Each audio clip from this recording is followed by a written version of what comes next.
Health assembly में PM Modi 78वें सत्र को किया संबोधित, योग दिवस की दी जानकारी। समर्पण संकल्प रैली में पहुंचे राहुल और खरगे, गिनाई कांग्रेस सरकार की उपलब्धियां, बीजेपी पर साधा निशाना। पाक पर वार को लेकर बोले सीएम योगी, बोले पाक चारों खाने चित, कहा छेड़ोगे तो अस्तित्व तलाशोगे। नमस्कार, राशि खबर देख रहे हैं आप, मैं हूं आपके साथ यशस्वी पाठक। आइए दिखाते हैं आपको आज की बड़ी खबरें। प्रधानमंत्री नरेंद्र मोदी ने मंगलवार को जेनेवा में वर्ल्ड हेल्थ असेंबली के 78वें सत्र को संबोधित किया, जिसकी थीम वर्ड फॉर हेल्थ है। ये वैश्विक स्वास्थ्य के लिए भारत के दृष्टिकोण के अनुरूप है। इस दौरान पीएम मोदी ने बताया कि जब उन्होंने 2023 में सभा को संबोधित किया था तो उन्होंने वन अर्थ वन हेल्थ के बारे में बात की थी। प्रधानमंत्री ने कहा कि एक स्वस्थ दुनिया का भविष्य समावेशिता, इंटीग्रेटेड अप्रोच और कोलैबोरेशन पर निर्भर करता है। समावेशिता भारत के स्वास्थ्य सुधारों के मूल में है। हम आयुष्मान भारत चलाते हैं, जो दुनिया की सबसे बड़ी स्वास्थ्य बीमा योजना है। इसमें 580 मिलियन लोग शामिल हैं और मुफ्त इलाज प्रदान करते हैं। इस कार्यक्रम को हाल ही में 70 वर्ष से अधिक आयु के सभी भारतीयों को शामिल किया गया है। इसके साथ ही पीएम मोदी ने योग दिवस को लेकर भी जानकारी दी। उन्होंने कहा कि इस बार 11वां अंतर्राष्ट्रीय योग दिवस मनाया जाएगा, जिसकी theme yoga for one earth one health होगी। The theme of the World Health Assembly this year is One World for Health. It resonates with India's vision for global health. When I address this gathering in 2023, I had spoken about One Earth, One Health. Lok Sabha में विपक्ष के नेता राहुल गांधी और कांग्रेस अध्यक्ष मल्लिकार्जुन खड़गे आज कर्नाटक के विजयनगर में समर्पण संकल्प रैली में पहुंचे। इससे पहले एयरपोर्ट पर मुख्यमंत्री सिद्धरामैया और उप मुख्यमंत्री डीके शिवकुमार ने उनका स्वागत किया। समर्पण रैली के कार्यक्रम में उन्होंने 1,11,111 लोगों को घर के मालिकाना हक के डिजिटल डॉक्यूमेंट सौंपे। अपने संबोधन के दौरान उन्होंने कहा कि कांग्रेस पार्टी की सरकार को 2 साल पूरे हुए हैं। हमने चुनाव के समय आपसे 5 गारंटी देने का वादा किया था, जिस पर भाजपा के लोगों ने कहा था कि कांग्रेस पार्टी ये काम पूरे नहीं करेगी। उन्होंने कहा कि हमारी पहली गारंटी गृह लक्ष्मी थी, जिसमें हमने 2,000 रुपए प्रति माह महिलाओं को देने की बात कही थी। आज मैं खुशी से कह सकता हूं कि करोड़ों महिलाओं के बैंक खातों में कर्नाटक सरकार ये राशि डालती है। हमारा दूसरा वादा गृह ज्योति था, जिसमें करोड़ों परिवारों को 200 यूनिट फ्री बिजली देना था। हमने ये वादा भी पूरा किया। राहुल ने कहा कि भाजपा चाहती है कि कुछ चुने हुए लोगों को ही भारत का सारा धन मिले। कांग्रेस पार्टी की सरकार को 2 साल पूरे हुए हैं। कर्नाटक राज्यದಲ್ಲಿ ಕಾಂಗ್ರೆಸ್ ಸರ್ಕಾರ 2 ವರ್ಷದ ಅವಧಿನ ಈಗ ಪೂರ ಮಾಡಿದೆ। और हमने चुनाव के समय आपसे वायदे किए थे। ನಾವು ಕೂಡ ಚುನಾವಣೆಯ ಸಂದರ್ಭದಲ್ಲಿ ತಮ್ಮೆಲ್ಲರಿಗೂ ಕೂಡ ಹಲವಾರು ಆಶ್ವಾಸನೆಗಳನ್ನ ಕೊಟ್ಟಿದ್ದೆವು। 5 गारंटी देने के वायदे किए थे। 4 ಗ್ಯಾರಂಟಿಗಳು ಕೊಡುವಂತ ನಿಮಗೆ ಆಶ್ವಾಸನೆ ನಾವು ಕೊಟ್ಟಿದ್ವು। बीजेपी के लोगों ने कहा कि कांग्रेस पार्टी ये काम पूरा नहीं करेगी। ಬಿಜೆಪಿ ಪಾರ್ಟಿಯವರು ಹೇಳಿದ್ರು ಕಾಂಗ್ರೆಸ್ ಪಕ್ಷ ಕೊಟ್ಟಂತ 5 ಆಶ್ವಾಸನೆಗಳನ್ನ ಯಾವುದೇ ಕಾರಣಕ್ಕೂ ಅವ್ರ ಕೈಲಿ ಈಡೇರಿಸಕ್ ಸಾಧ್ಯ ಇಲ್ಲ ಅಂದ್ರು। प्रधानमंत्री ने कहा कि ये काम नहीं किया जाएगा। ಪ್ರಧಾನಮಂತ್ರಿ ನರೇಂದ್ರ ಮೋದಿಜಿ ಅವರು ಹೇಳಿದ್ರು ಈ ಒಂದು ಕಾರ್ಯಕ್ರಮನ ಕಾಂಗ್ರೆಸ್ ಪಕ್ಷ ಅನುಷ್ಠಾನಕ್ಕೆ ತರಕ್ಕೆ ಸಾಧ್ಯವಿಲ್ಲ ಅಂತ ಹೇಳಿ। हमारा पहला वायदा, पहली गारंटी गृह लक्ष्मी 2,000 रुपए प्रति महीना 1 करोड़ महिलाओं को। ನಮ್ಮ ಮೊದಲನೇ ಆಶ್ವಾಸನೆ ನಾವು ಕೊಟ್ಟಂತ ಮೊಟ್ಟ ಮೊದಲನೇ ಗ್ಯಾರಂಟಿ ಗೃಹಲಕ್ಷ್ಮಿ ಯೋಜನೆಯನ್ನ ನಾವು ಘೋಷಣೆ ಮಾಡಿ ಕರ್ನಾಟಕ ರಾಜ್ಯದಲ್ಲಿರ್ತಕ್ಕಂತ 1 ಕೋಟಿ ಕುಟುಂಬಗಳ ಮಹಿಳೆಯರಿಗೆ 2,000 ರೂಪಾಯಿನ ಪ್ರತಿ ತಿಂಗಳು ಕೊಡಂತ ಘೋಷಣೆ ಮಾಡಿದ್ವು। आज मैं खुशी से कह सकता हूं कि करोड़ों महिलाओं के बैंक अकाउंट में कर्नाटका की सरकार ये पैसा डालती। ऑपरेशन सिंदूर के तहत भारतीय सेना ने पाकिस्तान को घुटनों पर ला दिया, जिसके बाद कासगंज में उत्तर प्रदेश के मुख्यमंत्री योगी आदित्यनाथ का सेना पर बड़ा बयान सामने आया है। उन्होंने कहा कि प्रधानमंत्री मोदी के मार्गदर्शन में भारत के बहादुर जवानों ने पाकिस्तान को चारों खाने चित कर दिया। अगर हमारे पास मजबूत सेना नहीं होती तो पाकिस्तान जैसे दुश्मनों के रहते हुए देश की जनता कैसे सुरक्षित रहती। उन्होंने कहा कि अब भारत ने बता दिया है कि अगर हमारे एक भी नागरिक को छेड़ोगे तो हम अपने अस्तित्व के लिए भी आप जूझना शुरू कर देंगे। और आज पाकिस्तान दुनिया में गुहार लगा रहा है कि एक बार बख्श दो। सीएम योगी ने कहा कि ऐसा इसलिए है क्योंकि पिछले 10 सालों में प्रधानमंत्री मोदी के नेतृत्व में सेना के आधुनिकीकरण और शुद्धिकरण को लेकर लगातार कार्य हुए हैं।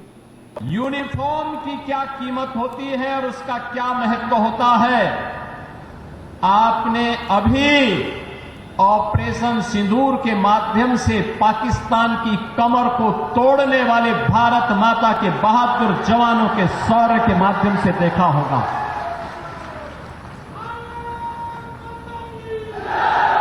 आपने देखा होगा कैसे प्रधानमंत्री मोदी जी के मार्गदर्शन में भारत के बहादुर जवानों ने पाकिस्तान को चारों खाने चित्त करते हुए उसको उसकी ही औकात में लाने का काम किया है।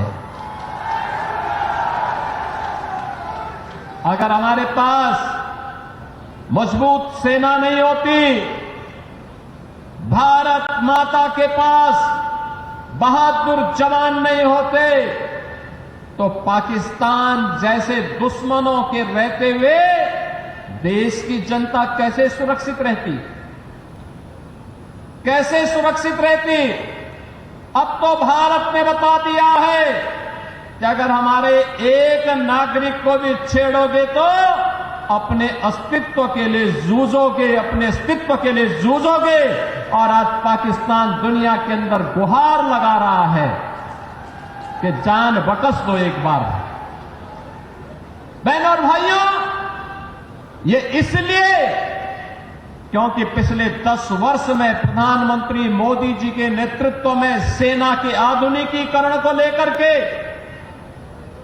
सेना के सुदृढ़ीकरण को लेकर के लगातार कार्य हुए हैं। और इसीलिए भारत की सेना दुश्मन के किसी भी प्रकार का मुकाबला करने के लिए सदैव तत्पर रहती है। अगर कभी दुश्मन ने कोई जरूरत की तो उसके घर में घुस करके उसको मार करके उसका काम तमाम करने की पूरी क्षमता भारतीय सेना।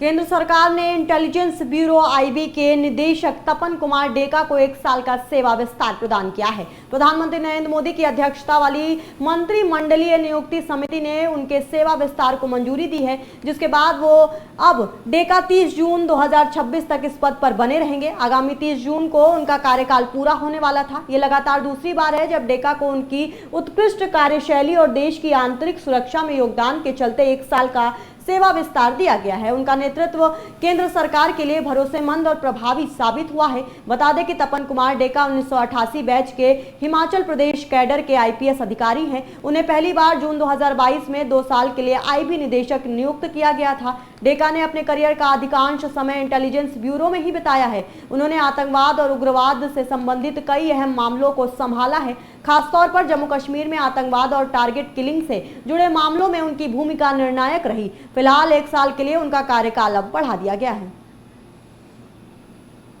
मुंबई छगन भुजबल की मंत्रिमंडल में वापसी। एकनाथ शिंदे ने दी मंत्री पद की बधाई। धनंजय मुंडे के इस्तीफे के बाद मिला पद। बता दें आपको कि राष्ट्रवादी कांग्रेस पार्टी एनसीपी के वरिष्ठ नेता छगन भुजबल की एक बार फिर महाराष्ट्र सरकार के मंत्रिमंडल में वापसी हो गई है। उन्होंने मंगलवार सुबह 10 बजे राजभवन में शपथ ग्रहण की। महाराष्ट्र के राज्यपाल सीपी राधाकृष्णन ने उन्हें शपथ दिलाई। इससे पहले भुजबल ने बीती रात इस बात की पुष्टि की थी कि उन्हें मंत्री पद की शपथ लेने की जानकारी दी गई है। 77 वर्षीय नेता छगन भुजबल महाराष्ट्र की राजनीति में ओबीसी समुदाय का प्रमुख चेहरा माने जाते हैं और पूर्व कैबिनेट मंत्री और उप मुख्यमंत्री भी रह चुके हैं। महाराष्ट्र के उप मुख्यमंत्री एकनाथ शिंदे ने भुजबल को मंत्रिमंडल में वापसी पर बधाई दी है। उन्होंने कहा कि उनके अनुभव का निश्चित रूप से सरकार को फायदा होगा। आपको बता दें कि दिसंबर 2024 में मुख्यमंत्री देवेंद्र फडणवीस द्वारा की गई मंत्रिमंडल विस्तार में उन्हें जगह नहीं मिलने पर उन्होंने सार्वजनिक रूप से नाराजगी जताई थी, लेकिन अब उनकी वापसी धनंजय मुंडे के इस्तीफे के बाद हो रही है। दरअसल मुंडे ने स्वास्थ्य कार्डों का हवाला देकर मार्च में खाद्य और आपूर्ति मंत्री पद से इस्तीफा दिया था, जिसके बाद अब छगन भुजबल को इस पद पर नियुक्ति मिली है। सब जो अभी अच्छा हुआ आखिरी बार, तो सब अच्छा है। अरे हमने कुछ विभाग कुछ नहीं, जो देगा वो करेगा, हमको सब चलता है। अभी जो है 91 से जो है मंत्री बनते आया हूँ, अभी सारे जो है विभाग संभाले हैं हमने। चलिए, होम मिनिस्ट्री से लेकर सब। छगन भुजबल जी पहले भी मंत्री रह चुके हैं। कई बार उन्होंने कई विभाग को लीड किया है और वो एक अनुभवी मंत्री है और पुराने हमारे बाला साहब ठाकरे जी के शिव सैनिक भी है। उनकी शुरुआत शिवसेना से हुई, नगर सेवक से लेके मेयर से शुरुआत हुई और वो उनको आगे विधायक बन गए, मंत्री बन गए और कई पद उन्होंने संभाले हैं। इसलिए एक अनुभवी नेता के रूप में उनको जाना जाता है और आज उनका फिर से शपथ विधि हुआ है। मैं उनको बहुत बहुत बधाई देता हूँ और उनको शुभकामनाएं देता हूँ। उनके अनुभव का निश्चित रूप से आम आदमी पार्टी ने आज association of student for alternative politics को लॉन्च किया। आम आदमी पार्टी के राष्ट्रीय संयोजक अरविंद केजरीवाल, मनीष सिसोदिया, अवध ओझा समेत अन्य वरिष्ठ नेताओं ने नई दिल्ली के कॉन्स्टिट्यूशनल क्लब ऑफ इंडिया में association of student for alternative politics को लॉन्च किया। कार्यक्रम में केजरीवाल ने कहा कि ये देश के युवाओं को मेन स्ट्रीम राजनीति की जगह अल्टरनेट राजनीति का मौका देगी, जो शिक्षा, स्वास्थ्य और बुनियादी आवश्यकताओं की बात करेगी। कार्यक्रम में केजरीवाल ने बिना नाम लिए भाजपा पर निशाना भी साधा। जानकारी के अनुसार आम आदमी पार्टी के association of student for alternative politics में देश के यूनिवर्सिटीज और कॉलेज के स्टूडेंट्स को जोड़ा जाएगा। बता दें कि आज कार्यक्रम में Delhi university, IP university, Punjab university समेत हरियाणा और देश के अन्य राज्यों के स्टूडेंट पहुंचे। भारत में कोविड-19 के मामलों में फिर से कुछ बढ़ोतरी देखी जा रही है, इसलिए स्वास्थ्य अधिकारी अपना ध्यान JN1 वेरिएंट पर केंद्रित कर रहे हैं, जो कि ओमिक्रॉन का एक नया उपवंश है। इसने एशिया के कुछ हिस्सों में संक्रमण की नई लहरें पैदा की हैं। सिंगापुर में बढ़ते मामले, लोगों के अस्पताल में भर्ती होने और हांगकांग में मौतों की रिपोर्ट के साथ ये वेरिएंट वैश्विक स्तर पर कड़ी जांच के दायरे में है। हालांकि भारत की मौजूदा कोविड स्थिति काफी हद तक नियंत्रण में है, फिर भी आज मुंबई में 50 से ज्यादा मामले सामने आए हैं। ऐसे में BMC ने एशिया के कुछ हिस्सों में बढ़ते मामलों के बावजूद शांति बनाए रखने और निगरानी जारी रखने का आग्रह किया है। साथ ही नागरिकों को सलाह दी कि अगर कोविड के लक्षण दिखाई दे तो वो मेडिकल हेल्प लें। आज की हम खबरों में बस इतना ही। बाकी के हम खबरों के लिए आप देखते रहिए आज की खबर।